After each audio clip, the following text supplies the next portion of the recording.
બે ખેતરની માથે એક મોરલો બોલતો હતો ને કોયલ બેઠ બેઠ વિચાર કરતી. કોયલને ખબર નહોતી આ મોર બોલે છે. શબ્દો પર ધ્યાન આપજો, અમુક અમુક વાતો બે દી પછી સમજાય છે, ચિંતા ન કરતા. એ મોરલો બોલતો કોયલને એમ થયું કે આ સુંદર મજાનો અવાજ આવે છે, કોણ બોલતું હશે? એને ખબર નહોતી મોર બોલે છે.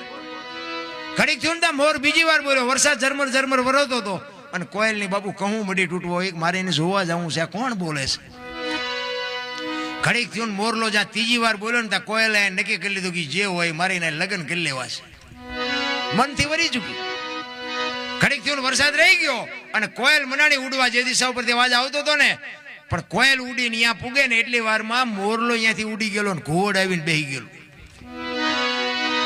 એટલે કોયલે અહીંયા આવીને કીધું કે હમણાં સુંદર મજાનો અવાજ આવતો હતી, કોણ બોલતું હતી? કે ભાઈડો બોલતો. કે શું કામ?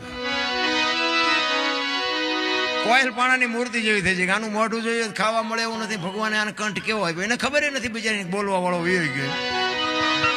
એટલે ઓલો કે શું છે, શું હતું? કે હતું કાંઈ નહીં, હું તમારા અવાજ ઉપર મોહિત થઈશું ને મારે હું તમને મનથી વરી ચૂકી છું, મારે તમારે લગ્ન કરવાના. ઓલો કે બે ત્રણ ઠેકાણે નાળિયેર પાછા આવ્યા હતા તો રડતું રડતું હામું આવ્યું.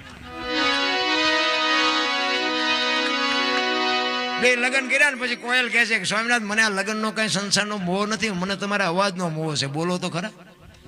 એટલે ખોટા હોય તરત મારે ગાઢ લે ને. એ કે હું તો વરમાં એક જ વખત બોલું પછી ક્યાં બોલું? એ કે સારું હાલો વાંધો નહીં, 12 મહિના પછી જ બોલશો ને. 2 મહિના 4 મહિના 8 મહિના ફરીને મંડ્યો હાટ ધડકવા, વીજળી મનાણી આપણે ચીરવા. અને બાપુ એ વરસાદના જ્યાં તૈયારી થઈને કડાકા ને ભડાકા મીડ્યા થવા. અને ત્યારે કોયલ કહે છે સ્વામિનાથ હવે તો વર વળ્યું, હવે તો બોલો. પછી બોલવું પડે.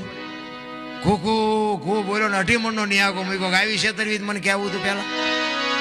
આપણા ઘરે જોવો ને જેટલી કોયલો નથી હલવાની, નકરી કોયલું હલવાની જેવું નથી હોય, જેટલા મોરલા ચીબરીયું હલવાના છે પણ હાલ્યા જાય છે. આપણને એમ થાય કે આમના ગાડા પૂગી જાય સારું. એટલે મેં કીધું કે પતિ પત્ની કા જો એક મતા હોય ને તો સ્વર્ગમાં સતા શેરા. બૈરાને જો ધણી સમજી શકે અને ધણીને જો બૈરું સમજી શકે એની જ બાપુ પેટી ઉજળી હોય. બાકી શિયાળીયું સીમ કોઈ તાણતું હોય, કૂતરું ગામ કોઈ તાણતું હોય તો એ મેળ ન પડે.